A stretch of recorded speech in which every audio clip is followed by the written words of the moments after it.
Boston, Senator Elizabeth Warren of Massachusetts told her staff she was dropping out of the presidential race on Thursday, ending a run defined by an avalanche of policy plans that aimed to pull the Democratic Party to the left and appealed to enough voters to make her briefly a front-runner last fall. "I know that when we set out, this was not the call you ever wanted to hear," Ms. Warren said on the call. "It is not the call I ever wanted to make." Though her vision excited progressives, that did not translate to enough excitement from the party's more working-class and diverse base, and her support had eroded by Super Tuesday. In her final weeks as a candidate, she effectively drove former Mayor Michael R. Bloomberg of New York, a centrist billionaire, out of the race with debate performances that flashed her evident skills and political potential. She entered the race railing against the corrosive power of big money, and one long-term consequence of her campaign is that Ms. Warren demonstrated that someone other than Senator Bernie Sanders, and his intensely loyal small-dollar donors, could fund a credible presidential campaign without holding fundraisers. Her potential endorsement is highly sought after in the race, and both Mr. Sanders and former Vice President Joseph R. Biden Jr. have spoken with Ms. Warren since Super Tuesday, when the end of her campaign appeared imminent. Ms. Warren has told associates that she does not plan to offer an endorsement when she drops out later on Thursday, according to a person close to her. She had what this person called cordial conversations with her former rivals, but is still weighing whether to take a side. Ms. Warren's political demise was a death by 1,000 cuts, not a dramatic implosion but a steady decline. Last October, according to most national polls, Ms. Warren was the national pacesetter in the Democratic field. By December, she had fallen to the edge of the top tier, wounded by a presidential debate in October where her opponents relentlessly attacked her, particularly on her embrace of Medicare for all. She invested heavily in the early states, with a ground game that was the envy of her rivals. But it did not pay off. In Iowa, where she had bet much of her candidacy, she had to take out a $3 million line of credit ahead of the caucuses to ensure she could pay her bills in late January. She wound up in a disappointing third place. She would never finish better. Ms. Warren slid to fourth in New Hampshire and Nevada, and to fifth in South Carolina. By Super Tuesday, her campaign was effectively over, with the final blow of a third-place finish in the primary of her home state, Massachusetts. The news further clarifies that a historically diverse Democratic field that began with a record number of female candidates has now become a contest between Mr. Biden, 77, and Mr. Sanders, 78.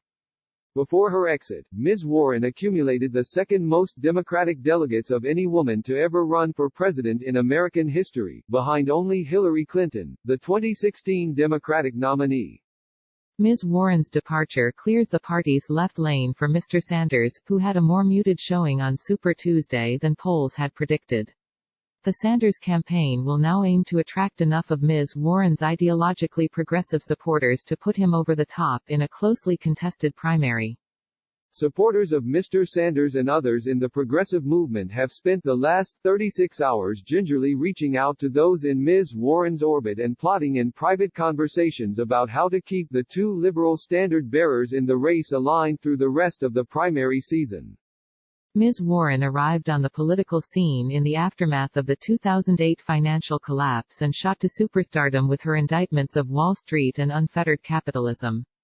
In 2016, some progressive organizations mounted "Run Warren Run" campaigns, and her eventual presidential rival, Mr. Sanders, floated her name as a possible challenger to Hillary Clinton, but Ms. Warren resisted the urge to run then. 4 years later, when Ms. Warren did decide to pursue the Democratic nomination, she entered a changed political terrain, a challenging landscape whose obstacles she was never able to overcome. Mr. Sanders's political stock had soared after he ran against Mrs. Clinton in 2016, giving him an immediate advantage in fundraising and name recognition that complicated Ms. Warren's electoral path. And Donald J. Trump was not just a reality TV star and one of many potential Republican rivals in 2020. He was the president, and his election seemed to shock the Democratic base into an electability-induced stupor. Voters constantly second-guessed their electoral choices as they tried to game out which candidate would be best equipped to beat him. Mr. Biden, in particular, has capitalized on this anxiety to drive voters to his candidacy. Ms. Warren's allies and supporters said the question of electability, who would be the surest bet to defeat the president, disproportionately hurt all the women who ran for president this cycle. Voters, they argue, were swayed by a media narrative that a woman would have a more difficult time defeating Mr. Trump, informed by Mrs. Clinton's unexpected loss in 2016. At recent events, Ms. Warren had taken to speaking to voters directly about their electability fears, imploring them to tune out pundits who were writing her off and vote their own conscience. Here's my advice, cast a vote that will make you proud, Ms. Warren told voters on Super Tuesday, speaking in Detroit. Cast a vote from your heart. Vote for the person you think will make the best president of the United States.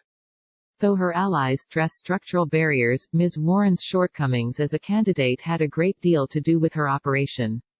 At times, Ms. Warren's campaign did not reflect the urgency of a candidacy trying to make history, not only as the first female president, but also through a program of systemic upheaval that would include government-run health care, free public college, student debt cancellation, breaking up big tech companies, universal child care, and significant tax increases on the wealthiest individuals and corporations. During debates ahead of the votes in Iowa and New Hampshire, two states where Ms. Warren had invested many of her presidential hopes, she took a back seat to other candidates like Pete Buttigieg and Amy Klobuchar. Her campaign chose not to invest heavily in television advertising, and was outmatched on the airwaves in early voting states. Its bet on organizing staff failed to change the picture. She had also embraced a vague message declaring her the unity candidate, dropping the policy-focused message that had seemed to resonate with voters early on and pitching herself as the electoral compromise between the left wing dominated by Mr. Sanders and the moderate wing led by Mr. Biden. It did not work. Asted W. Herndon reported from Boston, and Shane Goldmacher from New York. Jonathan Martin contributed reporting.